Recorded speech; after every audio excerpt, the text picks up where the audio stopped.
The Last of Us isn't just any game, and one of the best games of all time. The more places it is, and the more people that can play it, the better. The biggest change Remastered brings is the frame rate.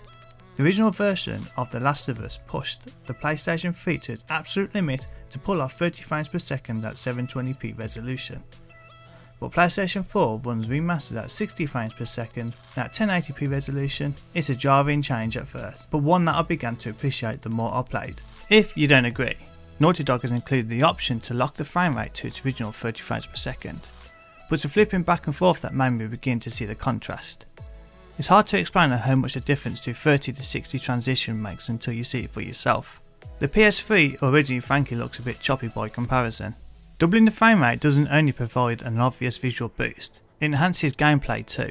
The most hardcore competitive shooters on console like the Call of Duty series run at a near 60 frames per second.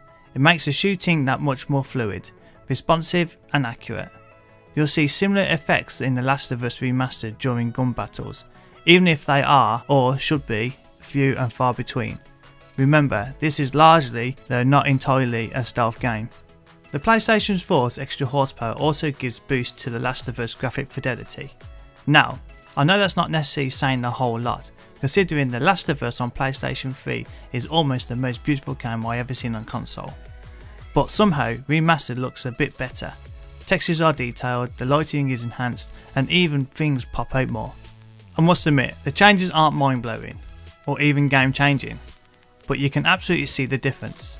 From the moment I started the campaign, I couldn't help but notice improvements everywhere. Some are far from minor than others, but they are there, and they make The Last of Us sprout with even more life. You can really soak the beauty in the remastered new photo mode, which allows you to take control of the camera, alter visual settings like focus and filters, and more to grab the most gorgeous shots possible.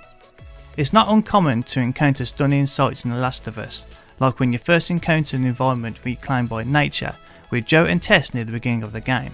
And now, you can capture these moments for posterity, if you'd like. Another noticeable change from PS3 to PS4 is, you might expect it, the controller. Naughty Dog knew the weakness of DualShock 3 to terrible triggers, and explains why aiming and shooting was unconventionally mapped to R1 and L1. DualShock 4's far superior triggers don't suffer from any similar problems, so you can map shooting to R2 and L2 if you want, or keep it the same. Your backpack menu can be brought up with DualShock 4 meaty center button too. And like Killzone Shadowfall, the controller speaks to you and used to play audio diaries. And sound effects are the on and off click of the flashlight, though you can turn this off if you find it too obnoxious.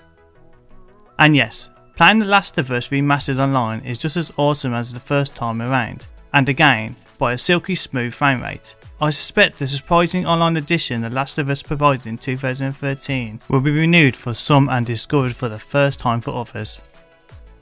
Remember guys to hit the subscribe button for more reviews like this. I'm Obiwayne and I will see you when I see you.